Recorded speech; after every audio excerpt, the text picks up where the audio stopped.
नमस्कार दोस्तों, बहुत बहुत स्वागत है आपका स्टडी IQ PCS में। आप हैं मेरे साथ, मेरा नाम है सुमित। और दोस्तों, जैसा कि आप जानते हैं, हमारा ये सेशन रहता है जिसके अंदर हम जो हमारा UPPCS का एग्जाम है 14 मई को, उसके लिए यहाँ पर रिवीजन कर रहे हैं। ये एक रिवीजन सीरीज है जिसमें मैक्सिमम हम देखते हैं ज़्यादातर यहाँ पर मिक्स्ड क्वेश्चंस होते हैं, यानी कि बाकी सभी सब्जेक्ट से क्वेश्चन होते हैं। जैसे कि आप मेरे साथ ऑलरेडी हिस्ट्री पढ़ चुके हैं, अब यहाँ पर हम मिक्स्ड क्वेश्चंस लगा रहे हैं बाकी सभी सब्जेक्ट्स के, क्योंकि एग्जाम में मिक्स्ड क्वेश्चंस ही आते हैं। और दोस्तों, आपको जैसा कि पता है, थोड़े दिन कुछ तबीयत ठीक नहीं थी, इसलिए यहाँ पर हम काफ़ी दिनों बाद मिल रहे हैं। तो आई होप आप सब लोग अच्छे होंगे और अपने अपने एग्जाम्स की तैयारी भी अच्छे से कर रहे होंगे। ठीक है, तो यहाँ पर सेशन की शुरुआत करते हैं। ये है हमारा रिविज़न सेशन, और जिसके अंदर पहले एक इंपॉर्टेंट जानकारी सभी दोस्तों के लिए जैसा कि आप जानते हैं कि जो भी दोस्त एग्ज़ाम दे रहे हैं 2023 का मई का UPPCS का, और अगर उन्हें लगता है कि एग्ज़ाम में किसी तरह की अभी कमी है और यहाँ पर कम समय के अंदर अभी हमें एक ज़रूरत है एक अच्छी रिवीजन की, या फिर कॉन्सेप्ट्स पर कम समय में एक बार दोबारा काम हो जाए, तो वो यहाँ पर क्रैश कोर्स को ज्वाइन कर सकते हैं। क्रैश कोर्स है। इस क्रैश कोर्स में अच्छी बात यह है कि आपको प्रैक्टिस के लिए UPPCS के लिए जो स्पेसिफिक टेस्ट सीरीज़ बनाई गई है स्टडी IQ द्वारा, पार्थ टेस्ट सीरीज़ का एक्सेस मिलता है। 25 टोटल टेस्ट हैं पार्थ टेस्ट सीरीज़ में, टोटल 25 टेस्ट आपको मिलेंगे। तो बहुत ही ज़्यादा अच्छी, तो काफ़ी ज़्यादा एक ये आपके लिए अच्छा साबित हो सकता है। तो यहाँ पर देखते हैं, जैसा कि आप जानते हैं, साथ में UPSC प्लस UPPCS का फाउंडेशन लाइव फाउंडेशन बैच 2024 का शुरू हो चुका है। तो इसको भी अगर आप देख सकते हैं, अगर आप अगले साल के एग्जाम की तैयारी कर रहे हैं या फिर सिर्फ UPPCS को टारगेट करना है अगले साल, तो यहाँ पर आपके लिए स्मार्ट कोर्स भी ऑलरेडी अवेलेबल है। ठीक है, तो इसको भी देख सकते हैं। तो यहाँ पर शुरुआत करते हैं सेशन की। पहला क्वेश्चन देखते हैं, कहता है कि अ फिजिकल क्वांटिटी, इनमें से एक फिजिकल क्वांटिटी क्या होती है। ठीक है, इनमें से एक फिजिकल क्वांटिटी क्या होती है। Can not be measured, can be expressed in the form of law, can be represented completely by its magnitude and unit. एक फिजिकल क्वांटिटी, मान लीजिए जैसे कि लेंथ एक फिजिकल क्वांटिटी है, उसको माप सकते हैं, प्लस यूनिट के थ्रू उसको रिप्रेजेंट कर सकते हैं। यूनिट क्या होती है लेंथ की? भाई किलोमीटर होती है, मीटर होती है, सेंटीमीटर होती है, मिलीमीटर होती है। ये सभी क्या है? डिस्टेंस की, यानी कि लेंथ की यूनिट है। तो यूनिट है। मैग्नीट्यूड क्या है? तो अगर मैं लिखता हूं 1 मीटर, तो इसका मतलब क्या है? 1 जो है, ये जो क्वांटिटी है, ये मैग्नीट्यूड है। मीटर से पता लग रहा है कि ये लेंथ की बात कर रहा है, और आगे जो नंबर है क्वांटिटी, जितना वो ज्यादा होगा उतनी बड़ी लेंथ होगी, यानी कि लेंथ का मैग्नीट्यूड बता रहा है। ठीक है, मेजर कर सकते हैं।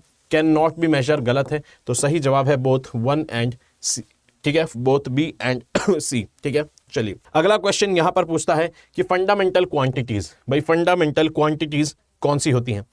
फंडामेंटल क्वांटिटी वो जो कि खुद में ही एक ऐसी क्वांटिटी होती है जो किसी दूसरी क्वांटिटी से मिलकर नहीं बनी होती है। जैसे कि फॉर एग्जांपल हम बात करें लेंथ की। लेंथ क्या है? खुद में ही एक फंडामेंटल क्वांटिटी है जिसको सेंटीमीटर, मीटर, किलोमीटर में आप नापते हैं। ये किसी और फिजिकल क्वांटिटी से मिलकर नहीं बनती है। ठीक है, साथ ही में, और ये जो क्वांटिटी होती है ये खुद में ही, जैसे मान लीजिए 1 मीटर आपने बोला, तो 1 मीटर का मतलब क्या है? ये खुद को ही रिप्रेजेंट करती है ये क्वांटिटी। 1 मीटर का मतलब है कोई किसी लेंथ को आपने 1 मीटर माना, और आज से दुनिया में उस लेंथ के बराबर जो भी मिलेगा वो 1 मीटर है। ठीक है, तो ऐसी क्वांटिटीज होती है जहां पे हमें कोई रेफरेंस लेना पड़ता है, जैसे कि लेंथ हो गया। लेंथ जो है रिप्रेजेंटेटिव है, ठीक है, डिस्टेंस को बताती है। उसके अलावा जैसे मास हो गया। टोटल 7 फंडामेंटल क्वांटिटीज हैं फिजिकल क्वांटिटीज, जो किसी से मिलकर नहीं बनती, खुद में ही एक एक्चुअल क्वांटिटी होती है। जैसे कि टाइम हो गया, जैसे कि इलेक्ट्रिक करंट हो गया। ठीक है, यानी कि 1, 2, 3 टाइम इलेक्ट्रिक करंट, 4। ठीक है, 5वां टेम्परेचर हो गया। ठीक है, टेम्परेचर हो गया। उसके अलावा किसी अमाउंट, किसी सब्सटेंस का अमाउंट, यानी कि मोल की अगर बात करें तो सिंपल भाषा में बात करें तो मोल का मतलब है किसी चीज का अमाउंट। जैसे कि अगर मैं बोलूं 1 मोल का मतलब, जैसे अगर मैं बोलूं 1 दर्जन, 1 डजन के अंदर, 1 दर्जन के अंदर कितनी क्वांटिटी होती है? 12। उसी तरह से 1 मोल के अंदर, 1 मोल के अंदर कितनी क्वांटिटी होती है? 6.022 इंटू 10⁻23। मतलब अंदाजा लगा सकते हैं 6 के आगे आपको 23 जीरो लगानी पड़ेगी, उतनी क्वांटिटी का मतलब होता है 1 मोल। ठीक है, चलिए, और फाइनली जो एक और वो होती है क्वांटिटी, जो फंडामेंटल क्वांटिटी होती है, वो होती है ल्यूमिनस इंटेंसिटी, जिसकी यूनिट होती है कैंडेला, CD। ठीक है, ये इसका मतलब है कि कोई लाइट कितनी ब्राइट है, उसकी इंटेंसिटी कितनी है, उसको ल्यूमिनस इंटेंसिटी से मापते हैं। तो सही जवाब है are independent of other physical quantity, यानी कि खुद से ही बनी होती है, किसी पर डिपेंडेंट नहीं होती। स्पीड की अगर बात करें, स्पीड एक फिजिकल क्वांटिटी है, बिल्कुल। क्या यूनिट होती है स्पीड की? मीटर पर सेकेंड, किलोमीटर पर आवर। ठीक है, ज्यादातर ऐसे देखते हैं। तो अगर आप इसको देखेंगे, स्पीड क्या होता है? स्पीड होता है डिस्टेंस अपॉन में टाइम। डिस्टेंस और टाइम से मिलकर बनी है। डिस्टेंस और टाइम दो फंडामेंटल क्वांटिटी है जिनसे मिलकर बनी है क्या? स्पीड। तो स्पीड खुद में इंडिपेंडेंट नहीं है, वो किसी दो फंडामेंटल क्वांटिटी से मिलकर बनती है। अगला क्वेश्चन कहता है which of the following is not one of the fundamental quantities in physics. इसमें से कौन सी फिजिक्स की एक फंडामेंटल क्वांटिटी नहीं है? ऑलरेडी हम देख चुके हैं, लेंथ होती है, टाइम होती है, मास होती है, वेट यहां पर जो है फंडामेंटल क्वांटिटी नहीं होती। वेट का मतलब क्या होता है? वेट का मतलब होता है mass into acceleration due to gravity. Weight क्या है? एक तरह की फोर्स है। फोर्स का फॉर्मूला क्या होता है? Mass into acceleration. वेट भी क्या है? एक तरह की फोर्स होती है। कौन लगा रहा है हम पे ये फोर्स? वो अर्थ जिसका जिसकी एक्सेलरेशन ड्यू टू ग्रेविटी है जी। ठीक है, जिसके अंदर बॉडी में एक्सेलरेशन कितना है? जी, एक्सेलरेशन ड्यू टू ग्रेविटी। तो अर्थ जो जिस एक्सेलरेशन से हमें खींच रही है उतनी फोर्स हम पे लग रही है, अगर मास से डिवाइड करें तो मल्टीप्लाई करें तो मिल जाएगी। ठीक है, तो यानी कि वेट किससे मिल रहा है? मास से, और एक्सेलरेशन से मिलकर बन रहा है। और एक्सेलरेशन खुद किससे मिलकर बनता है? एक्सेलरेशन की यूनिट क्या होती है? मीटर पर सेकेंड स्क्वायर। ठीक है, तो एक्सेलरेशन खुद टाइम और स्पीड, डिस्टेंस से और टाइम से मिलकर बनता है। अगला क्वेश्चन कहता है कि यहां बताएंगे कि द फिजिकल यूनिट इज। ठीक है, द फिजिकल यूनिट, एक फिजिकल यूनिट क्या होती है? फिजिकल यूनिट एक स्टैंडर्ड अमाउंट होती है फिजिकल क्वांटिटी का, chosen to measure the physical quantity of the same kind. यानी कि 1 मीटर अगर मैं बोल रहा हूं तो 1 मीटर के अंदर ये है यूनिट, ये है मैग्नीट्यूड, ये है मैग्नीट्यूड और ये है यूनिट। ठीक है, तो 1 यूनिट, 1 मीटर का मतलब क्या है? ये एक ऐसा स्टैंडर्ड अमाउंट है, ऐसा स्टैंडर्ड अमाउंट है जो कि 1 मीटर हर जगह दिखेगा। फ्रांस में चाहे 1 मीटर हो, इंडिया में 1 मीटर बराबर रहेगा। स्टैंडर्ड अमाउंट को रिप्रेजेंट करती है। ठीक है, ऐसी फिजिकल क्वांटिटी। ठीक है, तो ये जो है यूनिट स्टैंडर्ड अमाउंट को रिप्रेजेंट करती है। अगला क्वेश्चन आपसे कहता है कि बता दीजिए इंडिया इनमें से किसका मेंबर है? ठीक है, इंडिया इनमें से कौन से ग्रुप का मेंबर है? ठीक है, ये सारे क्या है? इंटरनेशनल ऑर्गेनाइजेशन, रीजनल ग्रुप्स हैं। Regional Asia Pacific economic cooperation, इसके अंदर आपको एशिया की कुछ कंट्रीज दिखेंगी जैसे चाइना, जापान। ठीक है, और पैसिफिक ओशन है बीच में, और फिर यहां पर आपको कनाडा, यूएस, ये सारी कंट्रीज एशिया पैसिफिक में दिखेगी। इंडिया इसका पार्ट नहीं है। ठीक है, आपेक का इंडिया पार्ट नहीं है। Association of south east Asian Nations, ये है आसियान कंट्रीज। कहां पर पड़ती है? साउथ ईस्ट एशियन नेशंस, यानी कि म्यांमार, थाईलैंड, इंडोनेशिया, ब्रूनेई, ठीक है, कंबोडिया, वियतनाम, लाओस, मलेशिया। ठीक है, ये सारी कंट्रीज जो है, यहां पर 10 कंट्रीज लगभग आपको मिलेंगी जो कि आसियान का पार्ट है। ठीक है, और इन 10 कंट्रीज में, इन 10 कंट्रीज में अगर आप जोड़ देंगे, इन 10 कंट्रीज में अगर आप जोड़ देंगे New Zealand, India, New Zealand, India, Australia. ठीक है, न्यूजीलैंड, इंडिया, ऑस्ट्रेलिया, अगर आप इसमें जोड़ देंगे कोरिया, रशिया, और अगर इसके अंदर आप चाइना को जोड़ देंगे। ठीक है,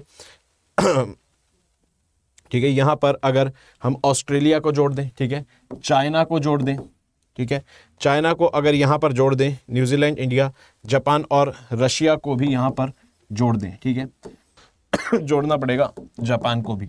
तो ये पूरा ग्रुप बन जाता है क्या? ये पूरा ग्रुप बन जाता है ईस्ट एशिया समिट का। ठीक है, ईस्ट एशिया समिट का पार्ट है इंडिया। तो ओनली 3 इसका सही जवाब है। अगला क्वेश्चन यहां पर आपसे पूछता है कि भाई एजर्शन दे रखा है, यानी एक स्टेटमेंट है और फिर उससे जुड़ा हुआ नीचे एक्सप्लेनेशन है, बताएंगे क्या संबंध है दोनों में। Regional trade blocks hinder free international trade. ठीक है, पहला कहता है रीजनल जो ट्रेड ब्लॉक्स बन जाते हैं, जैसे कि हम बोलें इंडिया ने बना लिया, मान लीजिए जैसे मान लीजिए आसियान एक रीजनल ट्रेड ब्लॉक है। ठीक है, आसियान एक रीजनल ट्रेड ब्लॉक है। ये ट्रेड ब्लॉक क्या करता है, इंटरनेशनल ट्रेड को, फ्री इंटरनेशनल ट्रेड को हिंडर करता है। मतलब आप देखिए कि पूरी दुनिया में यहां पर व्यापार, जो आसियान कंट्रीज हैं 10, ये आपस में व्यापार कर रहे हैं। कुछ टर्म्स एंड कंडीशन इन्होंने ऐसी बना ली है कि अब यहां पर इनके व्यापार को बढ़ने में और आपस में करने में सहूलियत इनको होती है। तो जो फ्री इंटरनेशनल ट्रेड है, जो बाकी दुनिया से व्यापार खुले तौर पर होता, उसमें अब कहीं ना कहीं थोड़ी सी गिरावट आएगी, क्योंकि ये एक दूसरे को ज्यादा प्रेफर कर रहे हैं, एक दूसरे को ज्यादा प्रेफर कर रहे हैं। ठीक है, तो यहां पे थोड़ा तो इंटरनेशनल ट्रेड जो है थोड़ा सा अफेक्ट होता है। या फिर और दूसरा कहता है कि they discriminate against non member countries. Non member countries के अगेंस्ट डिस्क्रिमिनेट नहीं करते हैं, आपस में ही खुद कुछ टर्म्स पर, कुछ कंडीशंस पर खुद को एक दूसरे को ज्यादा प्रेफरेंस देते हैं। दूसरे देश से ऐसा नहीं है कि उससे व्यापार बंद कर देते हैं या फिर उसके आने वाले माल पर ज्यादा टैक्स बढ़ा देते हैं, ड्यूटी बढ़ा देते हैं, ऐसा नहीं करते। अपने पार्टनर्स के माल पर ड्यूटी कम कर देते हैं, टैक्स कम कर देते हैं और प्रेफरेंस देते हैं, अपने व्यक्ति को प्रेफरेंस देते हैं, अपने ग्रुप के देश को प्रेफरेंस देते हैं। ठीक है, तो यहां पर डिस्क्रिमिनेट आपको ऐसा नहीं दिखेगा कि किसी से डिस्क्रिमिनेट करते हैं, हाँ, लेकिन अपने ग्रुप मेंबर को क्या करते हैं, प्रेफर करते हैं। ठीक है, चलिए, तो यहां पर जो सही जवाब है वो है A is true but R is false. When G20 establish, G20 क्या है, 20 ऐसे बड़ी इकोनॉमी जो है देश, उनका ये ग्रुप है। ग्लोबल जो कि राइजिंग इकोनॉमीज है, स्ट्रॉन्ग इकोनॉमीज है, उनका ये ग्रुप है। और इसकी स्थापना कब हुई थी, 1999 के अंदर G20 की स्थापना हुई थी। ठीक है, अगला क्वेश्चन यहां पर कहता है कि भाई यहां पर अगर देखें कि which of the following statements, कहता है which of the following statement is are correct, contingency reserve arrangement के बारे में। ये कंटिजेंसी रिजर्व अरेंजमेंट आखिर क्या है, दरअसल 2014 में बनाया गया था। ये आपको याद होगा, न्यू डेवलपमेंट बैंक भी बनाया गया था ब्रिक्स कंट्रीज के द्वारा, और इनके ही द्वारा क्या बनाया गया, CRA, contingency reserve arrangement. NDB क्या है, एक तरह से जिस तरह से वर्ल्ड बैंक लोन देता है डेवलपमेंट के लिए, उसी तरह से न्यू डेवलपमेंट बैंक भी लोन देगा डेवलपमेंट के लिए। और जिस तरह से IMF है, IMF क्या करता है, बैलेंस ऑफ पेमेंट क्राइसिस, यानी कि किसी देश में अगर इकोनॉमिक क्राइसिस आता है तो उस समय पर आपको क्या करता है, IMF से मदद मिलती है। उसी तरह से CRA क्या करेगा, ये एक तरह से ऑल्टरनेटिव है, दोनों ही। NDB वर्ल्ड बैंक का ऑल्टरनेटिव है और CRA IMF का ऑल्टरनेटिव बनाने की कोशिश की जा रही है। और यहां पर अगर देखें इसके बारे में क्या बातें लिखी है, कहता है कि यहां पर आपको other countries beside BRICS can become member of the contingency reserve arrangement, यानी कि जो ब्रिक्स का पार्ट नहीं है कंट्रीज, वो भी CRA का पार्ट बन सकती है। सही स्टेटमेंट है, all BRICS countries will share equally to CRA। देखिए ये जो है ना, इक्वली शेयर, इक्वल शेयर आपको मिलेगा किसके अंदर, इक्वल शेयर मिलेगा NDB के अंदर। सभी कंट्रीज का इक्वल शेयर है 20%। ठीक है, न्यू डेवलपमेंट बैंक की जहां तक बात है तो सभी कंट्रीज का यहां पर 20% इक्वली शेयर है। लेकिन अगर CRA की बात करें तो CRA में आपको देखने को मिलेगा हर कंट्रीज का इक्वल शेयर नहीं है। इसके अंदर चाइना ने 41 बिलियन डॉलर डाले हैं। ठीक है, इंडिया ने लगभग 18 बिलियन डॉलर डाले हैं, ब्राजील ने 18 और साउथ अफ्रीका ने 5 बिलियन डाले हैं। तो यानी कि सबका इक्वल नहीं है। ठीक है, तो ये स्टेटमेंट गलत हो जाती है, only one is correct. Tripitaka क्या है, त्रिपिटका क्या है, एक कैनोनिकल बुद्धिस्ट टेक्स्ट है। कैनोनिकल मतलब जो भगवान बुद्ध की टीचिंग से डायरेक्ट निकल कर आया और उसको लिटरेचर की शक्ल दे दी गई, यानी कि भगवान बुद्ध की टीचिंग डायरेक्ट जिन ग्रंथों में मिलती है उनको कहते हैं त्रिपिटका। ठीक है, और ये क्या है, जाहिर सी बात है पाली भाषा में लिखी गई है। भगवान बुद्ध के ग्रंथ आपको शुरुआती दौर में सब पाली ही भाषा के दिखेंगे। महायान बुद्धिज्म में आते हैं जब, तब आपको संस्कृत में लिटरेचर मिलने लग जाता है। What is the meaning of triratna, Buddhism के अंदर त्रिरत्न का मतलब है बुद्ध, धम्म और संघ। ठीक है, ये आधार है बुद्धिज्म का। बुद्ध यानी कि बुद्ध के बताए मार्ग पर आपको चलना है। ठीक है, बुद्ध का बताया मार्ग कौन सा है, धम्म। ठीक है, और संघ, अगर आप जो बुद्धिस्ट मोनेस्ट्री है, बुद्धिस्ट ऑर्डर, उसको फॉलो करेंगे तो बुद्धिज्म जो है वो आगे बढ़ता रहेगा। ठीक है, दसवंत और बासवान, ये दसवंत और बासवान जो थे ये पेंटर्स थे। कौन से मुगल शासक के ज़माने में? तो अकबर के ज़माने में दसवंत और बासवान जो थे फेमस पेंटर्स हुआ करते थे। दसवंत और बासवान, ठीक है, जसवंत नहीं है, दसवंत और बासवान। जहांगीर के समय पर, ठीक है, जहांगीर के समय पर आपको जो देखने को मिलते हैं वो मिलते हैं जहांगीर के समय पर उस्ताद मंसूर और आपको मिलते हैं बिशन दास। उस्ताद मंसूर और बिशन दास अकबर के जहांगीर के ज़माने में मिलते हैं, जो कि पोर्ट्रेट बनाने में उस्ताद थे, और उस्ताद मंसूर एनिमल, जानवरों के चित्र बनाने में उस्ताद हुआ करते थे। अगला क्वेश्चन कहता है कि who was the viceroy murdered in the office? कौन से वाइसरॉय को वाइसरॉय रहते वक्त उनका मर्डर कर दिया गया था? तो आंसर आप सभी ने देख लिया होगा। लॉर्ड मायो का 1872 के अंदर अंडमान एंड निकोबार में एक स्वतंत्रता सेनानी शेर अली अफरीदी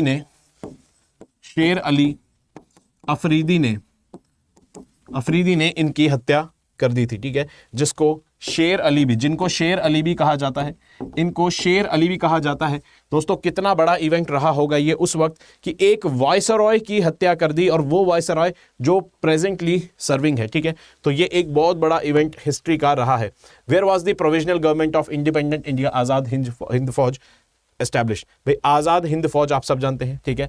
आज़ाद हिंद फौज को एस्टैब्लिश किसने करा था?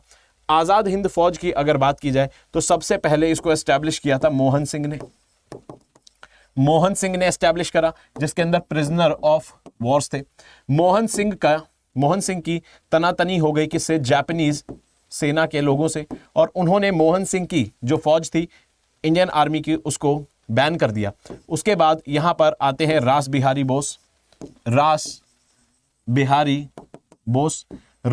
बोस इस फौज को रिवाइव करते हैं। बाद में रास बिहारी बोस क्या करते हैं? इस फौज की कमान किसको दे देते हैं? सुभाष चंद्र बोस के हाथ में दे देते हैं। और 1943 के अंदर Subhash Chandra Bose Indian national army आज़ाद हिंद फौज के साथ 1943 के अंदर सिंगापुर में प्रोविजनल गवर्नमेंट की भी स्थापना करते हैं, ठीक है।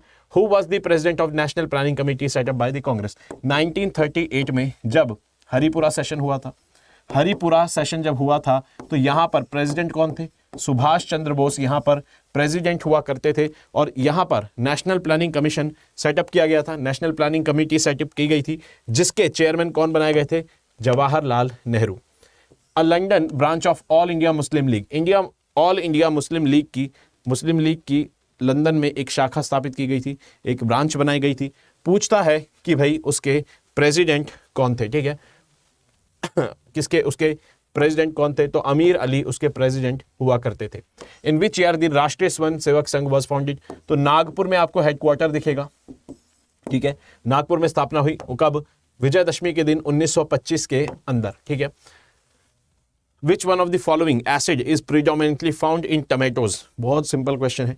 टमाटो के अंदर आपको क्या दिखेगा? Oxalic acid.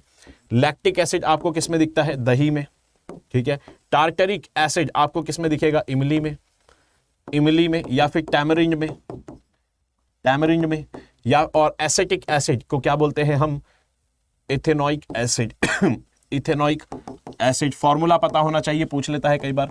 CH3COOH, यानी कि विनेगर यानी कि सिरका, ठीक है, यानी कि विनेगर यानी कि सिरका, ठीक है। तो समझ गए, ऑक्सैलिक एसिड होता है टमाटर के अंदर। Father of modern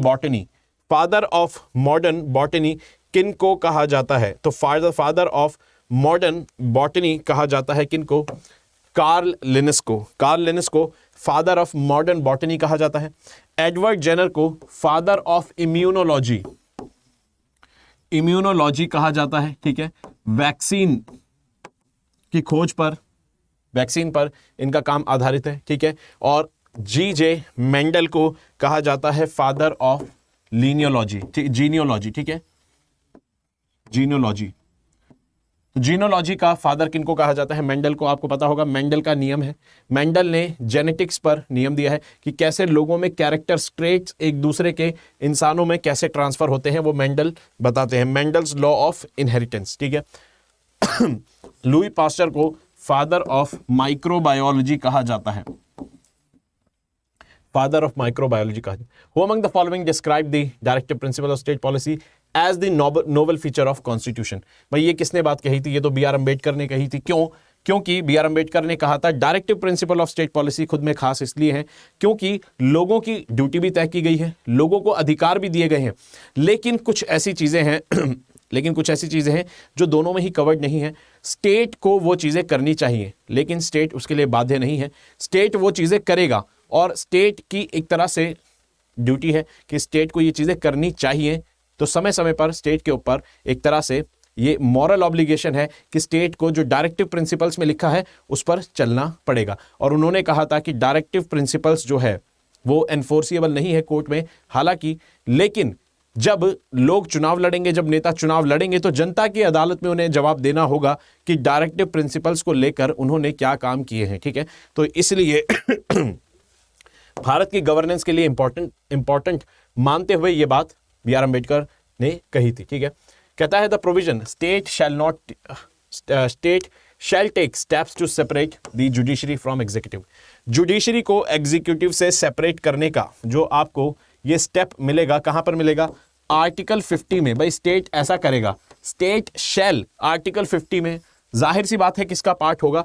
part 4 DPSP का, क्योंकि फिर से कहा गया है स्टेट शैल टेक स्टेप्स, यानी कि स्टेट ऐसे कदम उठाएगा कि न्यायपालिका को कार्यपालिका से अलग किया जाए। ठीक है, तो पार्ट 4 में क्या है? डीपीएसपी।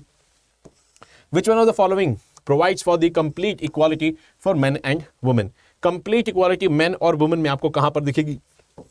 आर्टिकल 4 बात करता है equality before law, equal protection by law. ठीक है, दोनों तरह की इक्वालिटी की बात करता है। आर्टिकल 15 बात करता है कि एजुकेशनल की no person shall be discriminated, जाति के आधार पर, लिंग के आधार पर, धर्म के आधार पर, प्लेस ऑफ बर्थ के आधार पर आप किसी के अंदर डिफरेंशिएट नहीं कर सकते हैं, डिस्क्रिमिनेट नहीं कर सकते हैं। ये बात कौन कहता है? आर्टिकल 15। ठीक है, तो और यहां पर इक्वालिटी इसलिए जब कहता है कि लिंग के आधार पर, ठीक है, जेंडर के आधार पर आप भेदभाव नहीं कर सकते, तो ये इक्वालिटी कौन देता है? Article 14 and 15। Which of the following is not a power of the speaker of the Lok Sabha? इनमें से क्या लोकसभा स्पीकर की एक पावर नहीं है? ठीक है, तो लोकसभा स्पीकर की एक power, he speaker will cast vote in the first instance, तो ये पावर नहीं है। क्यों? क्योंकि स्पीकर जो है वो हाउस को प्रिजाइड करता है, हाउस का एक तरह से एम्पायर होता है, देखता है कोई गलती तो नहीं कर रहा, कैसे हमें डिसिप्लिन मेंटेन करना है हाउस में, ये जिम्मेदारी होती है प्रिजाइडिंग ऑफिसर स्पीकर की। अब यहाँ पर होता क्या है कि जब वोटिंग होती है हाउस में, तो स्पीकर जब ही वोट डालता है जब वोट टाई हो जाए, जब टाई हो जाता है तभी स्पीकर का वोट काम का होता है, उससे पहले स्पीकर वोट नहीं डालता, फर्स्ट इंस्टेंस में नहीं डालता, लास्ट इंस्टेंस में डालता है in case of a tie. अगला क्वेश्चन कहता है which one among the following was eliminated by the 44th amendment act of the parliament? 44th amendment act of the parliament ने किस चीज को एलिमिनेट किया था? ठीक है, तो इससे बताने की जरूरत नहीं होगी।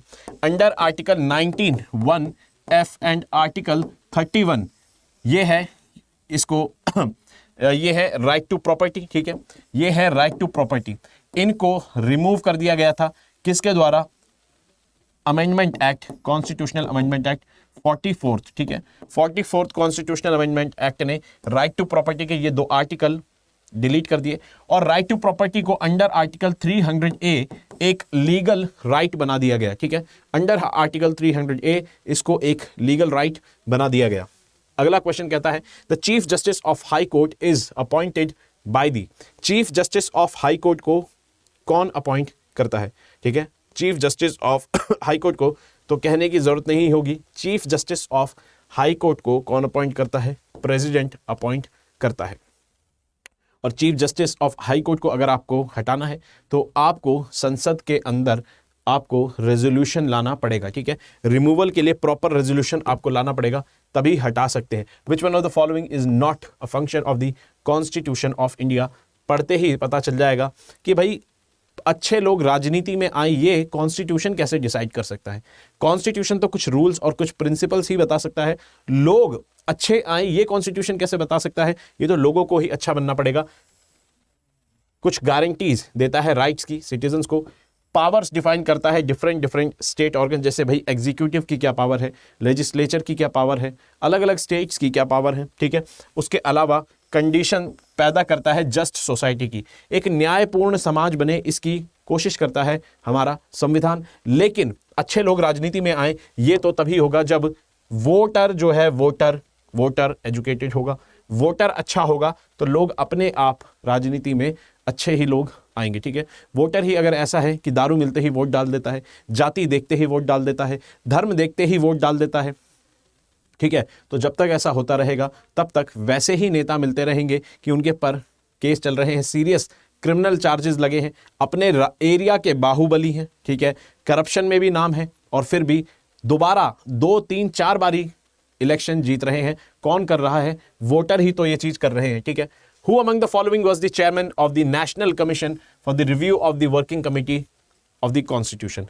2000 में कॉन्स्टिट्यूशन के वर्क को रिव्यू करने के लिए और उसमें सुधार करने के लिए कुछ रिकमेंडेशंस देने के लिए कमेटी बनाई गई थी। किनके अंडर ये कमेटी बनाई गई थी? वेंकट चलैया। तो इसको हम वेंकट चलैया कमीशन भी कहते हैं। NCRWC को सन 2000, ठीक है, national committee for review of working of the constitution, NCRWC को हम वेंकट चलैया कमीशन भी कहते हैं। Members of the public account committee are elected. Public account committee, ठीक है, पब्लिक अकाउंट कमिटी जो है, पब्लिक अकाउंट कमिटी पार्लियामेंट की एक सबसे पुरानी और इंपॉर्टेंट कमिटीज में से एक है। 1921 में बनाई गई थी ये।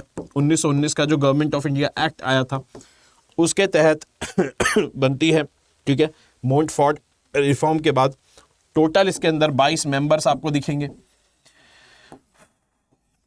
टोटल इसके अंदर आपको 22 मेंबर्स दिखेंगे। और पब्लिक अकाउंट कमेटी ये क्या करती है? सरकार के जो अकाउंट होते हैं, जैसे CAG उन अकाउंट को जैसे ही ऑडिट करता है तो CAG की रिपोर्ट को एनालाइज कौन करता है? यही कमेटी करती है, ठीक है। पार्लियामेंट में जो अप्रोप्रिएशन बिल होता है, जो फाइनेंस अकाउंट होता है, अप्रोप्रिएशन अकाउंट, उसको भी ये कमेटी स्क्रूटिनाइज करती है। तो ये बहुत ज़्यादा इंपॉर्टेंट कमेटी होती है जो सरकार के ऊपर फाइनेंशियल कंट्रोल को एग्जर्ट करती है, ठीक है।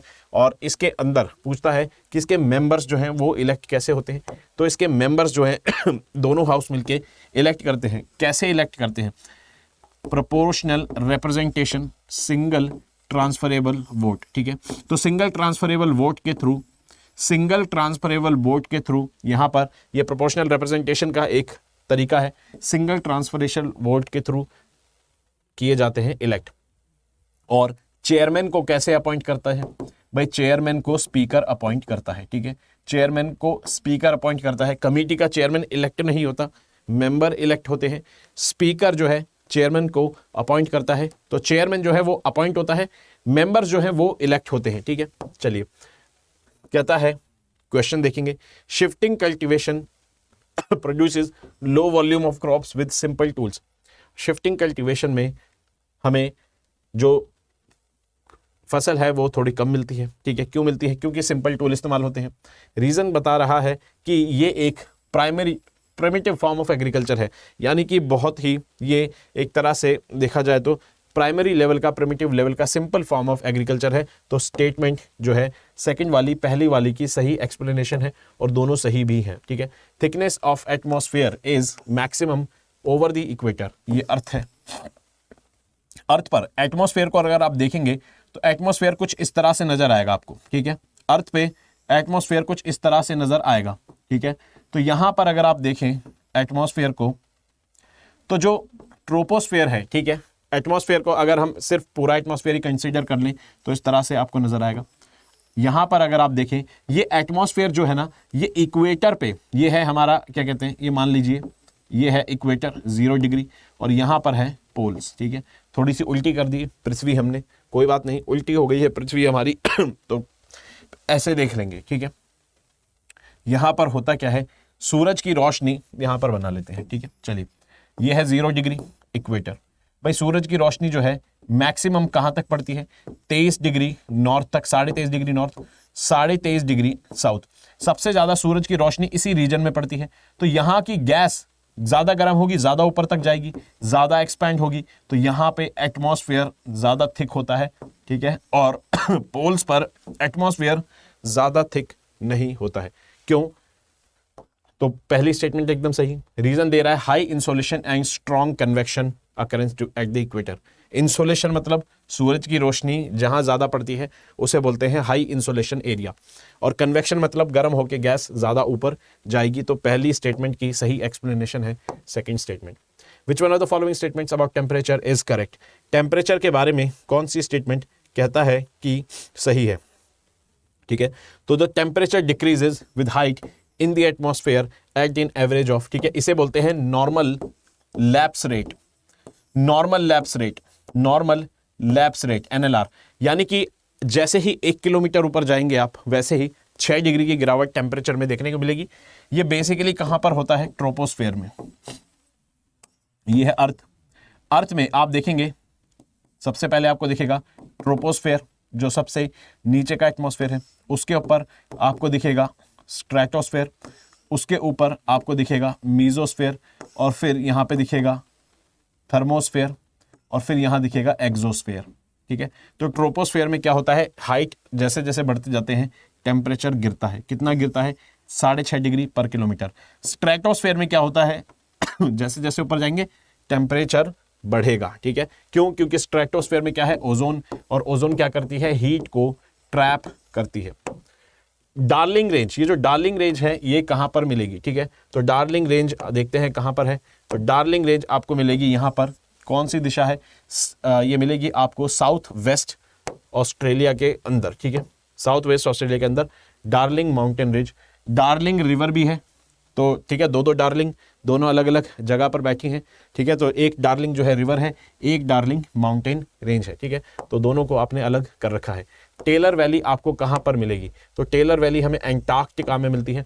एंटार्क्टिका कहां पर है भाई? अर्थ जो है, अर्थ के ऊपर नॉर्थ पोल पे क्या मिलेगा? आर्कटिक, और साउथ पे क्या मिलेगा? एंटार्क्टिक। ठीक है, तो एंटार्क्टिक जो है ये आपको मिलेगा, जो कभी गोंडवाना लैंड का हिस्सा हुआ करता था। विच of the following is not correctly matched? कौन सा डेजर्ट सही तरीके से यहां पर मैच्ड आपको नजर नहीं आएगा? ठीक है, तो इसका सही जवाब है डी, गिब्सन जो है, ये गिब्सन आपको कहां मिलेगा? ऑस्ट्रेलिया में। ये डेजर्ट ऑस्ट्रेलिया में मिलेगा, ना कि ब्राजील के अंदर। ठीक है, ये रहा गिब्सन डेजर्ट ऑस्ट्रेलिया के अंदर। Among the following, the most abundant metal in the earth crust is? सबसे पहले डिफरेंस पे ध्यान देंगे। अर्थ क्रस्ट में मोस्ट अबंडेंट एलिमेंट अगर पूछता, एलिमेंट तो क्या होता अर्थ क्रस्ट में? ऑक्सीजन एलिमेंट, O2 नहीं, खाली O होगा, ये तो डाइऑक्सीजन हो गया। तो सबसे अबंडेंट एलिमेंट तो है ऑक्सीजन। सबसे अबंडेंट मेटल पूछता है, तो मेटल जो है वो क्या है? वो है एल्यूमिनियम। ठीक है, वो है एल्यूमिनियम। अब यहां पर देखेंगे अर्थ जो है, अर्थ का सेंटर जो है उसे कहते हैं कोर, बीच में मिलेगा मेंटल। ठीक है, मेंटल, और अर्थ का सबसे ऊपरी जो परत है, जो सबसे कम वॉल्यूम ऑक्यूपाई करती है अर्थ का, वो है क्रस्ट। ठीक है, तो क्रस्ट के अंदर पूछ रहा है सबसे ऊपर की लेयर में कौन सा मेटल सबसे ज्यादा है, तो वो है एल्यूमिनियम। ठीक है, तो ये क्वेश्चन था, इसको याद रखेंगे। ठीक है, एल्यूमिनियम उसका। When does the entire earth experience equal days and nights? भाई अर्थ जो है ये है सन, अर्थ घूम रही है। दो एक्सट्रीम केसेस को कंसीडर करते हैं। अर्थ इस तरह से झुकी हुई है। एक केस हो गया कि अर्थ जो है ये है नॉर्दर्न हेमिस्फेयर, ये है साउथ। नॉर्थ हेमिस्फेयर, अगर अर्थ यहां पर है तो नॉर्थ हेमिस्फेयर झुका है सन के बाहर सामने। ठीक है, तो इसका मतलब सन की मैक्सिमम पोजीशन नॉर्दर्न हेमिस्फीयर में कहां पर होगी? सन की मैक्सिमम पोजीशन, यानी कि सन की रेज जो डायरेक्ट पड़ेंगी, बिल्कुल कोई परछाई नहीं बनाएगी जिस दिन सन हमारे सर के ऊपर होगा। सन की मैक्सिमम पोजीशन कहां दिखेगी? 23.5 डिग्री नॉर्थ में। और दूसरी पोजीशन है कि अर्थ आ जाए यहां पर। अब ये एक्सिस ऐसे हो गया। अब कौन सा हेमिस्फेयर, कौन सा गोलार्ध सन के पास है? तो अब देखेंगे तो साउथ वाला जो हिस्सा है, सदर्न हेमिस्फीयर, वो अर्थ के सन के ज्यादा पास है। तो अब यहां पर डायरेक्ट जो रेज पड़ेगी, सन की मैक्सिमम पोजीशन कहां पर होगी? 23.5 डिग्री साउथ में। तो इससे हमें एक चीज पता चल गई कि सन जो है कहां पर सन हमें आसमान में मैक्सिमम पोजीशन में कहां दिखता है, या तो 23.5 डिग्री नॉर्थ या 23.5 डिग्री साउथ। इसे कहते हैं ट्रॉपिकल रीजन। अब यहां पर अगर सन होता है, सन अगर यहां पर है, हम तो है नॉर्थ रीजन में, भाई भारत में हम रहते हैं, भारत है पूरा नॉर्दर्न हेमिस्फीयर में, तो सन गर्मियां कब पड़ेगी हमारे देश के अंदर? गर्मी जब पड़ती है जब नॉर्दर्न हेमिस्फीयर सूरज की तरफ झुका होता है, यानी कि 23.5 डिग्री वाला जो ये है मैक्सिमम पोजीशन जब होगी, कब होगी भारत के अंदर? गर्मियों में होगी, क्योंकि गर्मियां नॉर्थ में है और सन जब नॉर्थ में मैक्सिमम पोजीशन पहुंच जाएगा तो गर्मियां होंगी। तो हम इसको क्या कहते हैं? हम इसको कहते हैं समर सोलिस्टिस। यानी कि सोलिस्टिस मतलब सूरज अपनी मैक्सिमम पोजीशन पहुंच गया है, मतलब सनरेज डायरेक्ट पड़ रही हैं यहां तक, यहां से सनरेज डायरेक्ट नहीं पड़ती, वो क्या करती हैं इस तरह से, ठीक है, ऐसे पड़ती हैं। मतलब अगर अर्थ को अगर आप ऐसे देखें तो यहां पर ऐसे डायरेक्ट परपेंडिकुलर पड़ रही है, इसके ऊपर सनरेज देखिए कैसे पड़ेंगी, थोड़ी फैल जाएंगी, ठीक है, ऐसे तिरछा तिरछा सरफेस आता जाएगा तो फैल जाएंगी, ठीक है, ये फैल रही है, ठीक है, ये देखिए फैल रही है, ठीक है। तो एक तरह से डायरेक्ट सनरेज जो पड़ती है वो यहीं तक पड़ती है, इसको कहेंगे समर सोलिस्टिस। जब मैक्सिमम पोजीशन सन पहुंच जाता है मैक्सिमम पोजीशन साउथ में, तो हमारे देश में उस समय क्या चल रही होती है? हमारे देश में उस समय सर्दियां चल रही होती है। हम कहां पर बैठे हैं? हम यहां नॉर्थ में हैं।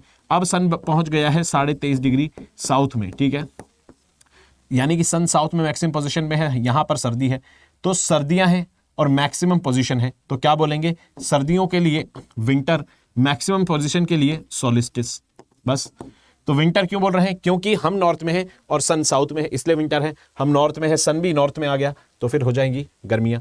अगर अर्थ यहां से यहां तक पहुंची है, ये है दो एक्सट्रीम कंडीशन, भाई घूम के यहां पर भी आएगी, तो घूम के जैसे ही यहां पर आने लगेगी तो सन की मैक्सिमम पोजीशन शिफ्ट होती जाएगी। अगर यहां से नॉर्थ से साउथ में सन जा रहा है, तो अगर बिल्कुल बीच की पोजीशन यहां ले ले तो इसका मतलब सन बिल्कुल यहां पर एग्जैक्ट इक्वेटर पे नजर आएगा, ठीक है। और इसके पीछे की भी अगर पोजीशन ले लें तो वहां पर भी इक्वेटर पे होगा, ठीक है। तो यहां पर तो होता है जून में होता है समर सोलिस्टिस, यहां पर होता है दिसंबर, 21 दिसंबर के आसपास लगभग, ठीक है। और यहां पर भी 21 जून को होता है समर सोलिस्टिस, 21 दिसंबर को होता है विंटर सोलिस्टिस। यहां पर कहीं पर आपको दिखेगा क्या? यहां से चलेंगे तो जून के बाद क्या आएगा? सितंबर। तो सितंबर में आपको ऐसा एक पोजीशन मिल जाएगी जो ना तो ऊपर वाला हिस्सा अर्थ का सूरज की तरफ झुका होगा, ना ही साउथ वाला हिस्सा सूरज की तरफ झुका होगा, यानी कि ऐसी पोजीशन जहां पर दोनों ही रीजन्स में, दोनों ही हेमिस्फीयर्स में बराबर रोशनी पड़ेगी। ऐसे में क्या होंगे? दिन और रात बराबर हो जाएंगे, ठीक है। तो सितंबर में इक्विनॉक्स, इसे कहते हैं इक्विनॉक्स, ठीक है, इक्विनॉक्स, यानी कि यहां पर आपको दिन रात बराबर मिलेंगे। फिर जब दिसंबर आ गया, दिन छोटे हो गए, रातें लंबी हो गई, फिर घूम के सूरज के पीछे इधर से अर्थ जाएगी और फिर क्या आएगा? उधर से आएगा मार्च में फिर से इक्विनॉक्स आ जाएगा, ठीक है। तो अब यहां पर मैंने पूरा कॉन्सेप्ट समझा दिया है। कहता है कि when does the entire earth experience equal days and equal nights, ठीक है। तो इक्वल डेज और इक्वल नाइट कब मिलेंगे? इक्विनॉक्सिस पे। इक्वी मतलब नॉक्सिस, इक्वल दिन और इक्वल रात। सर्दियों में क्या होगा? रात लंबी, गर्मियों में दिन लंबे। आइडेंटिफाई द करेक्ट पेयर्स, ठीक है भाई। विंटर सोलिस्टिस कब होगा? 22 दिसंबर को। ऑटम इक्विनॉक्स, ठीक है, ऑटम इक्विनॉक्स आपको कब दिखेगा? ऑटम इक्विनॉक्स आपको सितंबर में दिखेगा, ठीक है। समर सोलिस्टिस जून में दिखेगा, ऑलरेडी बात कर चुके हैं। स्प्रिंग इक्विनॉक्स आपको मार्च में दिखेगा। सारे ही एकदम सही तरीके से मैच्ड है। Which of the following statement relate to latitude are true? भाई rainfall, temperature, vegetation very with the latitude. Latitude क्या होता है? ये है 0 डिग्री इक्वेटर, इसी को तो लैटिट्यूड कहते हैं। ये जो पैरेलल लाइंस हैं, ये पैरेलल लाइंस ही लैटिट्यूड हैं। क्या? कौन सी? अक्षांश रेखाएं, यही अक्षांश रेखा ही लैटिट्यूड है। जैसे जैसे आप ऊपर जाते जाएंगे, क्या रेनफॉल कम नहीं होगा? पोल्स की तरफ जाएंगे, रेनफॉल कम नहीं होगा, बिल्कुल होगा। टेम्परेचर बढ़ेगा, घटेगा, घटेगा, यानी कि चेंज हो रहा है। वेजिटेशन भी चेंज हो रहा है, तो बिल्कुल सही बात है। The difference between the longest day and the shortest day increases with the latitude. भाई लैटिट्यूड से जैसे ही ऊपर जाएंगे, लैटिट्यूड की तरफ जैसे ही आप बढ़ने लगेंगे तो होगा क्या? डिफरेंस बढ़ने लग जाएगा लॉन्गेस्ट डे और शॉर्टेस्ट डे के बीच में, ठीक है। सबसे छोटा दिन और सबसे लंबे दिन में डिफरेंस बढ़ने लग जाएगा। क्यों? क्योंकि यहां पर सूरज जो है यहां पर देर तक निकलता है और यहां पर आप देखेंगे यहां पर सूरज आपको दिखेगा, रोशनी आसमान में ज्यादा देर तक यहां पर बनी रहती है पोल में। कब? गर्मियों में। गर्मियों में क्या होगा? सूरज की रोशनी देखिए गर्मियों का केस लेते हैं, ये नॉर्थ जो है सूरज की तरफ झुका हुआ है, नॉर्थ सूरज की तरफ झुका हुआ है, तो यहां पर रोशनी ज्यादा बढ़ेगी, ठीक है, जितना ऊपर होगा उतनी रोशनी ज्यादा आपको देखने को मिलेगी। अब होता क्या है, जैसे जैसे नॉर्थ की तरफ आप जाएंगे, ठीक है, तो आपको होगा क्या, आसमान में सूरज देर तक चमकता हुआ नजर आता है, ठीक है, तो दिन जो है वो आपको लंबे होते हुए दिखने लग जाएंगे गर्मियों में, और सर्दियों में रातें लंबी होती हैं, ठीक है, तो ये भी स्टेटमेंट सही है। और इंदिरा पॉइंट जो है वो आपको लगभग 6 डिग्री लैटिट्यूड पर मिलेगा, तो ये भी स्टेटमेंट सही है। The treaty of Versailles, treaty of Versailles कब हुई थी, पहले विश्व युद्ध के बाद जब समाप्ति हुई थी पहले विश्व युद्ध की, 1919 के अंदर पेरिस के वर्सेल्स में यह ट्रीटी साइन हुई थी, जिसके अंदर काफी ज्यादा पेनल्टीज लगाई गई थी जर्मनी के ऊपर, और जर्मनी को काफी ह्यूमिलिएट किया गया था।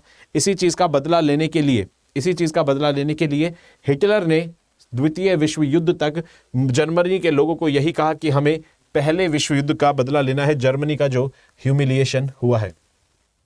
बोल्शेविक रेवोल्यूशन कब आई थी रशिया में, 1917 के अंदर। 1917 की जो कम्युनिस्ट रेवोल्यूशन है उसी को बोल्शेविक रेवोल्यूशन कहते हैं। इस समय जो राजा कौन थे, इस समय थे जार अलेक्जेंडर, तो जार जो थे अलेक्जेंडर वो राजा थे इस समय, ठीक है। चलिए, the slogan liberty equality fraternity was actually given, ये कब, ये फ्रेंच रेवोल्यूशन 1789 में हुई थी। इस समय आपको लुई 16 जो है राजा थे, और इस समय फ्रेंच रेवोल्यूशन होती है। कॉन्सेप्ट किस चीज का आता है, लिबर्टी इक्वालिटी फ्रेटर्निटी। भारत के संविधान में ये जो कॉन्सेप्ट आया है लिबर्टी इक्वालिटी और फ्रेटर्निटी, ये कहां से लिया गया है, तो फ्रेंच रेवोल्यूशन से इस कॉन्सेप्ट को भारत ने भी लिया है, ठीक है। चलिए, following properties will decrease with increase in temperature except, temperature बढ़ाने से सारी प्रॉपर्टीज जो है डिक्रीज होती है, एक इनमें से बढ़ती है, वो कौन सी है, सरफेस टेंशन। सरफेस टेंशन यहां मेंशन कर लेंगे, यह है सरफेस टेंशन, ना कि सरफेस।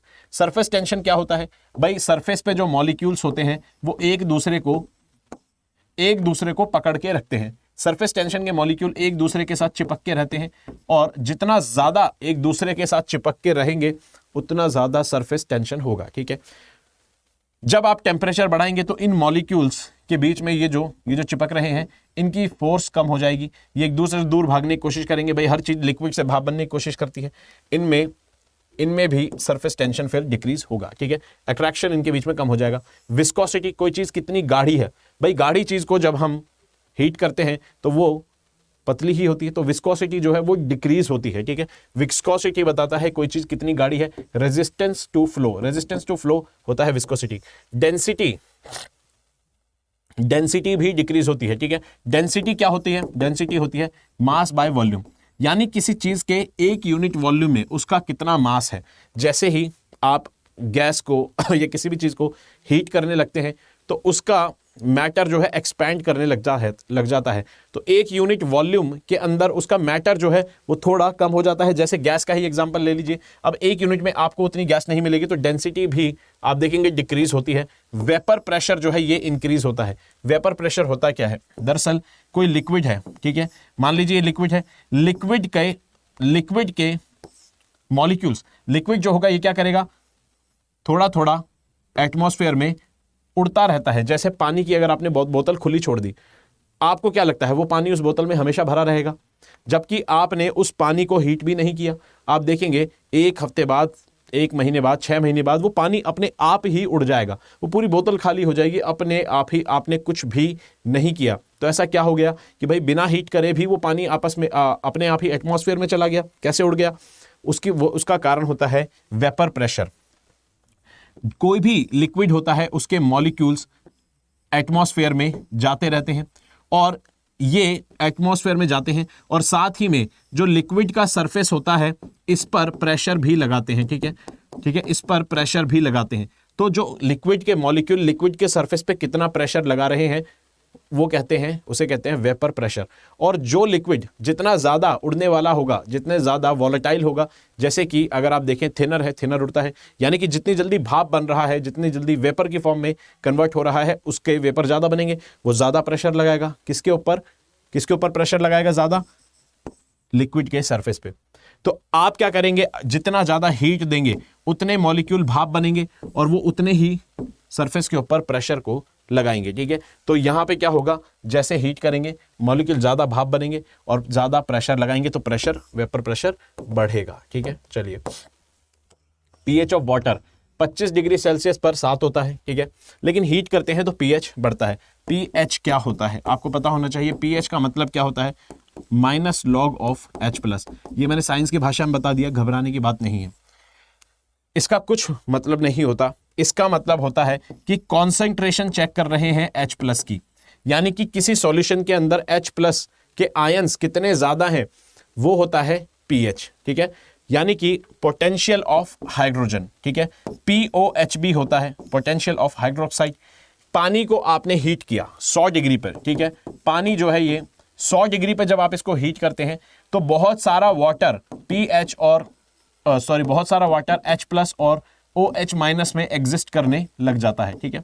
यानी कि जो वाटर के मॉलिक्यूल है ये क्या है, पानी का मॉलिक्यूल है। भाई हीट करेंगे तो कोई एक आधा H प्लस निकल जाएगा साइड में, तो H प्लस अलग हो जाता है और OH माइनस अलग हो जाता है। 100 डिग्री पर हमें दोनों की ही कॉन्सेंट्रेशन इस तरह से दिखती है आयनाइजेशन फॉर्म में। अब यहां पर अगर आप देखेंगे तो H प्लस की कॉन्सेंट्रेशन आपको दिख रही है बढ़ी हुई, ठीक है, इसका मतलब OH की भी बढ़ गई है तो बराबर। पानी, इसका मतलब ये नहीं है कि वो एसिडिक हो जाएगा, पीएच बढ़ने का मतलब है H प्लस की कॉन्सेंट्रेशन बढ़ गई, लेकिन उसके प्रोपोर्शन में OH की भी तो बढ़ी है।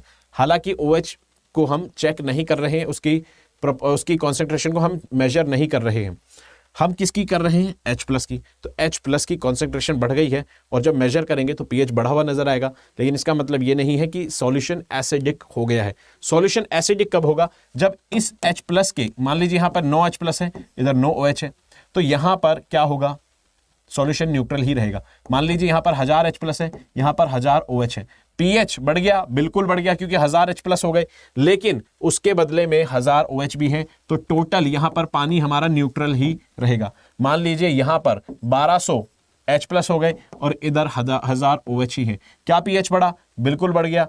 और साथ में क्योंकि H प्लस OH माइनस से ज्यादा हो गए, पानी के अंदर क्या होता है, यह है वाटर मॉलिक्यूल, 2H 1 हाइड्रोजन, और अगर इसको तोड़ के लिखें तो यहां पर 2H प्लस मिल देंगे और एक आपको O2 माइनस दिख रहा है, ठीक है। अब आपने क्या करा, आपने इसके अंदर एक्स्ट्रा डाल दिए, क्या, H प्लस। तो जैसे ही एक्स्ट्रा H प्लस आएंगे तो अब H प्लस की जनसंख्या ज्यादा हो गई है OH माइनस से, ठीक है, OH माइनस से H प्लस की जनसंख्या ज्यादा हो गई है, ठीक है।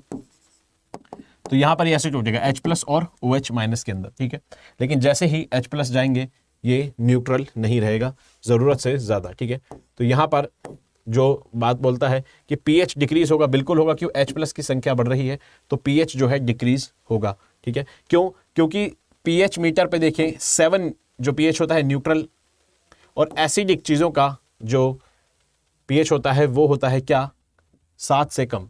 लेकिन सॉल्यूशन यहां पर इस केस में एसिडिक नहीं होगा, हालांकि पीएच उसका डिक्रीज होगा। इसका अंतर यहां पर समझेंगे, पीएच तो डिक्रीज होगा पर एसिडिक नहीं होगा, ठीक है। Mixed economy means, mixed economy का मतलब क्या होता है भाई, मिक्स्ड इकोनॉमी का मतलब होता है कि आपने पब्लिक सेक्टर का भी कंट्रोल रखा हुआ है और प्राइवेट सेक्टर भी यहां पर फल फूल रहा है, यानी कि आपने सोशलिस्ट इकोनॉमी और कैपिटलिस्ट इकोनॉमी का मिक्सचर ले रखा है। सोशलिस्ट इकोनॉमी मतलब जहां पर सरकार भी कंपनियां चला रही है, बिजनेस कर रही है, प्राइवेट सेक्टर जहां पर सिर्फ प्राइवेट सेक्टर ही बिजनेस करता है। Which one of the following equals personal disposable income. भाई पर्सनल डिस्पोजेबल इनकम का मतलब क्या है, सरकार आपको सैलरी देती है, आपको सैलरी मिली, उस सैलरी को क्या आप पूरी खर्च कर सकते हैं, बिल्कुल भी नहीं। उस सैलरी पे आपका लगता है टैक्स, टैक्स के बाद जो सैलरी यहां पर बचती है इसको बोलते हैं पर्सनल डिस्पोजेबल इनकम, ठीक है। तो टैक्स लगने के बाद जो सैलरी बचती है उसको कहते हैं पर्सनल डिस्पोजेबल इनकम, जिसको आप अपने खर्चे के लिए इस्तेमाल कर सकते हैं, ठीक है। कहता है in India which 5 year plan, कहता है कौन सा इंडिया में 5 ईयर प्लान आपको देखने को मिलता है जो कि सस्टेनेबल डेवलपमेंट पर बना है, ठीक है। सस्टेनेबल डेवलपमेंट पे 12th 5 ईयर प्लान बना है 2012 से 17, और ये आखिरी प्लान भी है, ठीक है, आखिरी प्लान भी है। सरकार ने इसके बाद प्लान वाला जो सिस्टम है उसको आप देखेंगे यहां पर सरकार ने रोक दिया था, ठीक है। चलिए, तेंदुलकर कमेटी के हिसाब से कितने लोग गरीबी रेखा से नीचे हैं, तेंदुलकर कमेटी के हिसाब से लगभग 22.2% या फिर आप बोल सकते हैं 21% के आसपास लोग जो हैं 22% के आसपास गरीबी रेखा से नीचे हैं, ठीक है। जबकि रंगराजन कमेटी जो आई थी, रंगराजन कमेटी जो आई थी 2014 में, इसके हिसाब से लगभग 29 से 30% लोग जो हैं वो भारत में गरीबी रेखा से नीचे हैं। इस चीज़ को याद रखेंगे। गिनी कोफिशिएंट जो है वो हमें इनइक्वालिटी बताता है, ठीक है। इनइक्वालिटी हमें जिनी कोफिशिएंट बताता है, उसके ऊपर ये क्वेश्चन पूछता है, ठीक है। तो जिनी कोफिशिएंट के ऊपर पूछता है कि भाई किस लिए, अभी मैंने आपको आंसर में ही बता दी। तो इनकम इनइक्वालिटी बताता है। किस तरह से कैलकुलेट करते हैं? लॉरेंज कर्व की मदद से, लॉरेंज कर्व की मदद से, ठीक है। लॉरेंज कर्व यहां पर ड्रॉ करेंगे, ठीक है, ठीक है। लॉरेंज कर्व यहां पर ड्रॉ करेंगे और यहां पर अगर यहां पर देखेंगे पॉपुलेशन और इनकम, तो ये तो है line of equality. Gini coefficient अगर 0 है तो इसका मतलब इक्वालिटी है, परफेक्ट। 1 है तो इनइक्वालिटी है, परफेक्ट इनइक्वालिटी। अगर यहां पर देखेंगे ये है लाइन ऑफ क्या, लाइन ऑफ इक्वालिटी।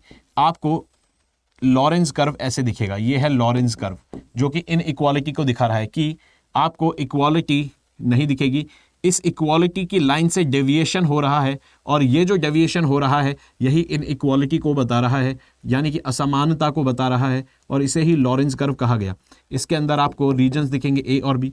अगर आप रेशियो ले लें a/a+b तो ये आपको दे देगा जिनी कोएफिशिएंट। तो जिनी कोएफिशिएंट कैसे कैलकुलेट किया जाता है? लॉरेंज कर्व की मदद से जिनी कोएफिशिएंट को कैलकुलेट करते हैं, जो कि हमें इनकम में इनइक्वालिटी, आय में असमानता को दिखाता है, ठीक है। तो दोस्तों ये था पूरा सेशन। आई होप आपको रिवीजन करने में मजा आया होगा। यहाँ पर अलग अलग क्वेश्चंस को हमने लगाए, अलग अलग सब्जेक्ट के क्वेश्चंस को लगाया। और अगर आपको कोई भी डाउट हो तो आप मुझे इंस्टाग्राम पर लिख सकते हैं, मेल कर सकते हैं। इंस्टाग्राम पर मैं पूरी तरह से एक्टिव हूँ अभी। आप सभी की क्वेरीज को यहाँ पर एड्रेस कर सकता हूँ, जवाब दे सकता हूँ। तब तक पढ़ते रहेंगे, मिलेंगे दोबारा से, अपना ख्याल रखेंगे। धन्यवाद दोस्तों।